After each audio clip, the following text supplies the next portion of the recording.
Olá, sabe quando a gente pensa assim em misturas musicais que parecem meio inusitadas? Sei, tipo água e óleo. Exato.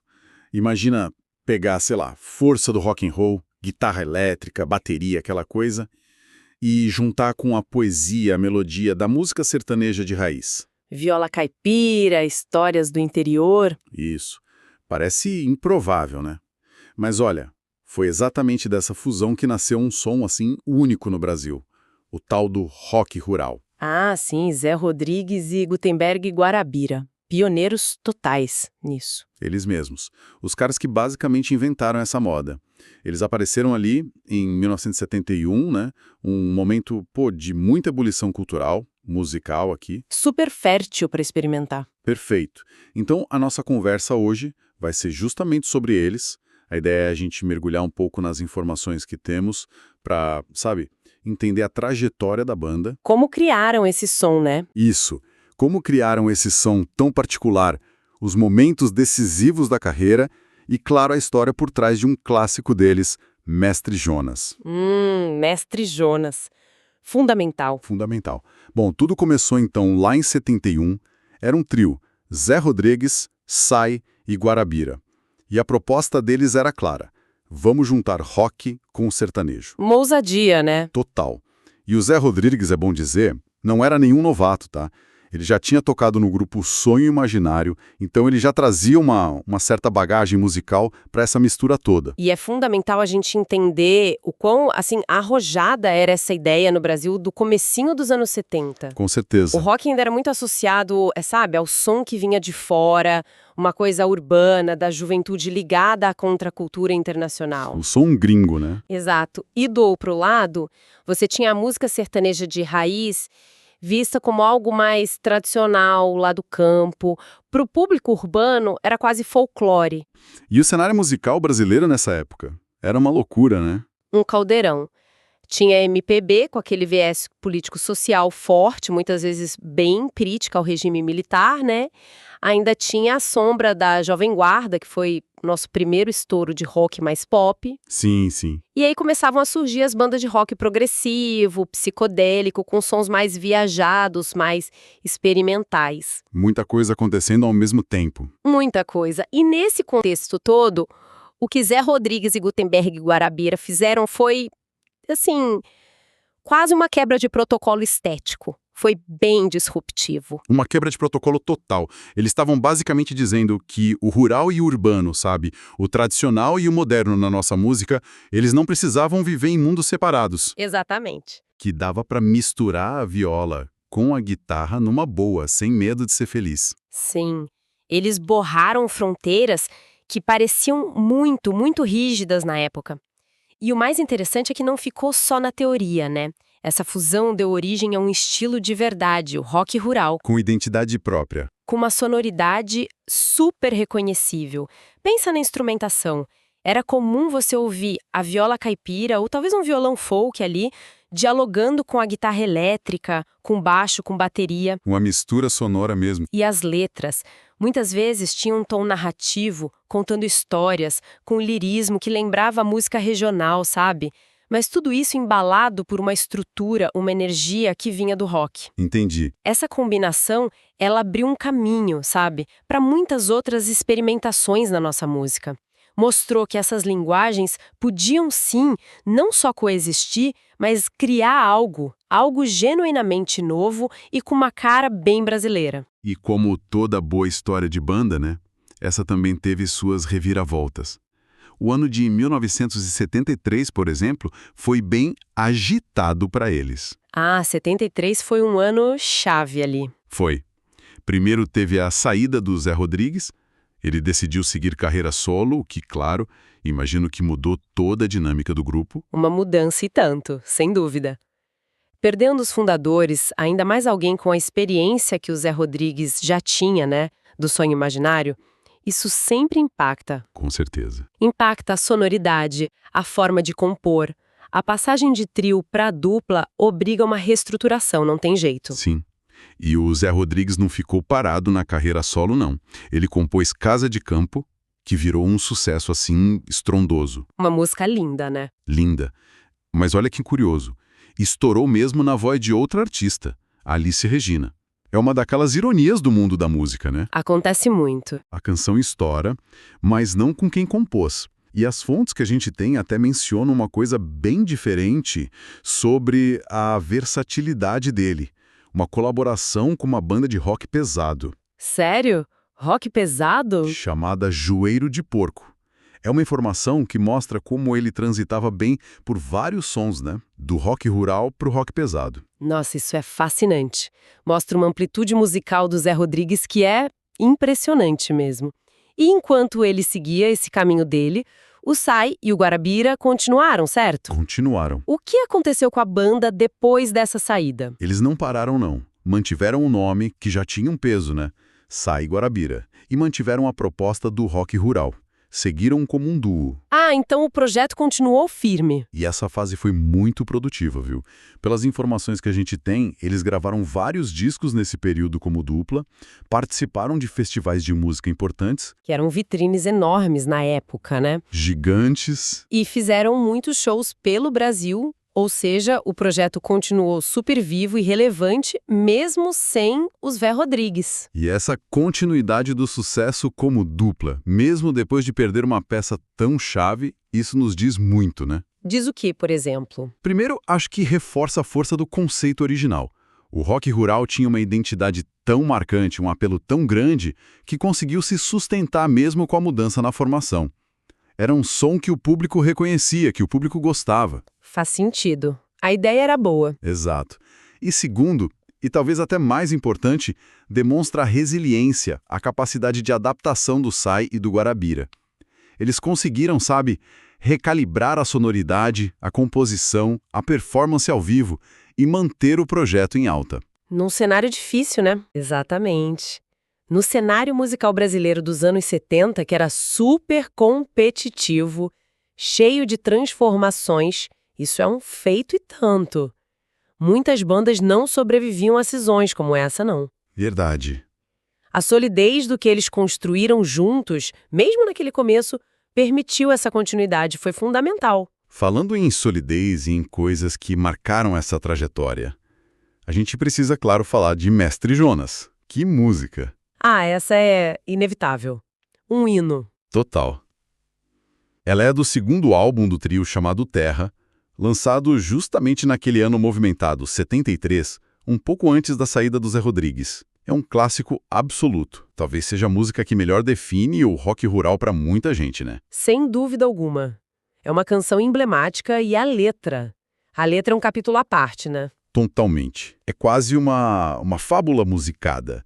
Conta a história de um homem, o Jonas, que mora dentro de uma baleia. Uma imagem poderosa por si só. Muito. Mas o detalhe crucial que a letra faz questão de frisar é que ele tá lá porque ele quer. Ah, sim. A vontade própria. Isso. A letra diz, e ele diz que se chama Jonas. E aí depois, e ele diz que mora dentro da baleia com vontade própria.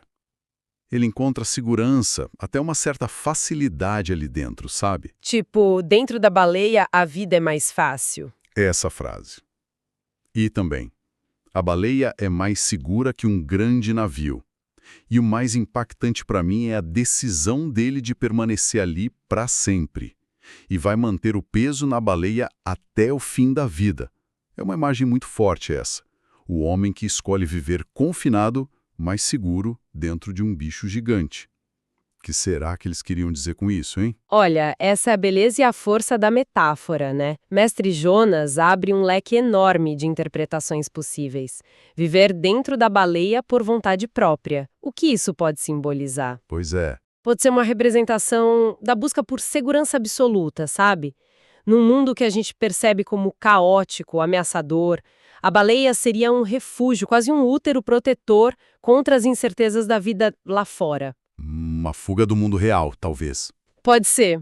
Ou talvez represente o isolamento voluntário, o desejo de se afastar da sociedade, das suas pressões, dos seus conflitos. Faz sentido. Quase como criar o seu próprio mundinho ali dentro, seguro e controlado. Exato. Mas também dá para ter uma leitura um pouco mais crítica, né? Poderia ser uma metáfora para o conformismo. A pessoa que se acomoda numa situação que é limitada, mas é confortável, evitando os desafios, os riscos de tentar algo diferente, de navegar em mar aberto, digamos assim. Interessante essa visão. O conforto que aprisiona. E tem mais. Existe uma liberdade meio paradoxal aí, não acha? A liberdade de escolher o próprio confinamento, de definir os limites da própria existência. Essa ambiguidade é que é genial. Verdade. E isso se conecta perfeitamente com a sonoridade do rock rural, que muitas vezes trabalhava justamente essa tensão entre o lado mais bucólico, introspectivo, que seria a vida dentro da baleia, e a energia, a força do rock que embalava a canção. E por que você acha que Mestre Jonas virou esse hino? Foi só a letra que pegou tanto? Acho que é a combinação perfeita de tudo. A melodia é muito marcante, tem aquele toque folk rock que era a cara da banda, sabe? Gruda no ouvido. Sim, a melodia é muito boa. E a letra, com essa metáfora poderosa e tão aberta, ela toca em sentimentos muito profundos, eu acho. A busca por segurança, o medo da liberdade, a tentação do isolamento, o conformismo. Ela permite que cada pessoa que ouve projete ali as suas próprias questões, seus próprios medos e desejos. Cada um vê sua baleia ali, né? Exatamente. E tem mais um ponto. Foi lançada no momento em que o Brasil vivia sob a ditadura militar, um período de muita tensão, pouca liberdade de expressão. Ah, claro, um contexto político. Uma letra tão metafórica como essa podia carregar mensagens subliminares, críticas veladas que conseguiam passar pela censura. Isso reforça uma coisa importante sobre a música popular, né?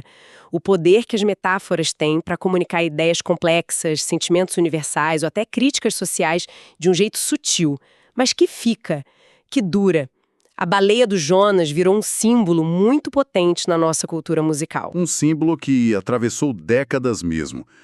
Tanto que, bem mais tarde, lá em 1999, aconteceu algo que talvez muitos fãs nem esperassem mais. A reunião. A reunião da formação original.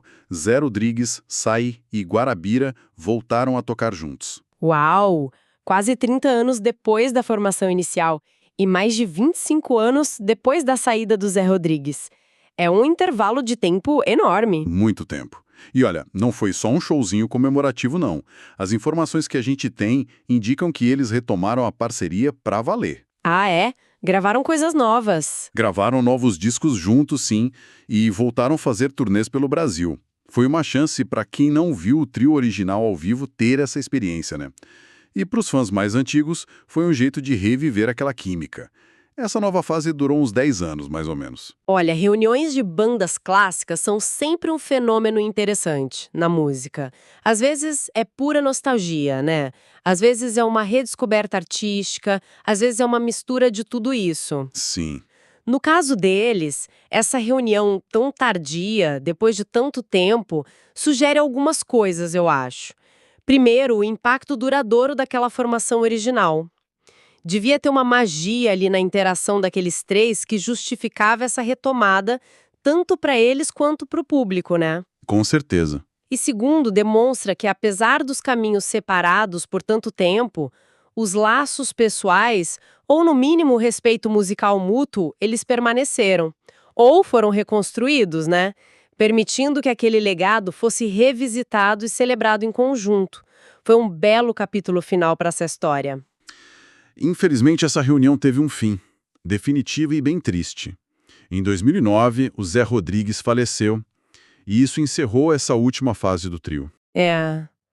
Sim, a morte do Zé Rodrigues pôs um ponto final, né, nessa história da formação clássica, uma perda enorme para a música brasileira, mas o legado já estava mais do que consolidado e essa reunião final acabou servindo para reforçar ainda mais a importância deles, eu acho. Olhando para trás, então, resumindo um pouco essa jornada toda de Zé Rodrigues e Gutenberg e Guarabira, com base no que a gente conversou aqui, vimos o pioneirismo deles lá em 71, criando o rock rural do zero, praticamente. Uma invenção mesmo. Acompanhamos a saída do Zé em 73, mas também a força do duo Sai e Guarabira, que seguiu firme e com sucesso. Falamos muito sobre Mestre Jonas, essa canção icônica de 73. Que marcou demais. E vimos a reunião em 99, que trouxe o trio de volta aos palcos e estúdios até o triste fim em 2009. A grande marca deles, para mim, parece ser essa capacidade incrível de inovar, de criar um som que era deles, próprio, reconhecível na hora na música brasileira. Exatamente. O legado é muito claro. São os inventores de um gênero musical. Isso por si só já é gigantesco. É muita coisa. Deixaram canções que se tornaram parte da trilha sonora de muita gente e da própria história da nossa música, como Mestre Jonas, e mostraram uma resiliência, uma capacidade de se manter relevante artisticamente em diferentes configurações, trio, dupla e depois o trio reunido de novo. Isso é impressionante. O ponto crucial aqui, eu acho, é como aquela identidade musical inicial, sabe? Essa mistura tão única do rock com a música de raiz foi forte o suficiente não só para definir o som deles lá no começo, mas também para sustentar o projeto através de décadas e de tantas mudanças. Eles conseguiram evoluir, se adaptar, mas sem perder a essência que os tornou únicos. É quase uma aula sobre identidade e adaptação na arte. E pensar sobre essa história toda pode trazer umas reflexões interessantes para quem está ouvindo a gente, né? Primeiro, sobre a riqueza que pode vir das misturas na arte. Como combinar elementos que, a princípio, parecem distantes, pode gerar algo totalmente novo e poderoso. Sem dúvida. A história deles é um exemplo muito claro de como a música brasileira se enriquece demais com essas fusões ousadas, com essa coragem de experimentar. Verdade. E também faz a gente pensar um pouco sobre a dinâmica dos grupos criativos, né? As parcerias, as tensões que surgem, as separações, as retomadas. São ciclos que, no fundo, fazem parte do processo de criar junto com outras pessoas. Perfeitamente colocado.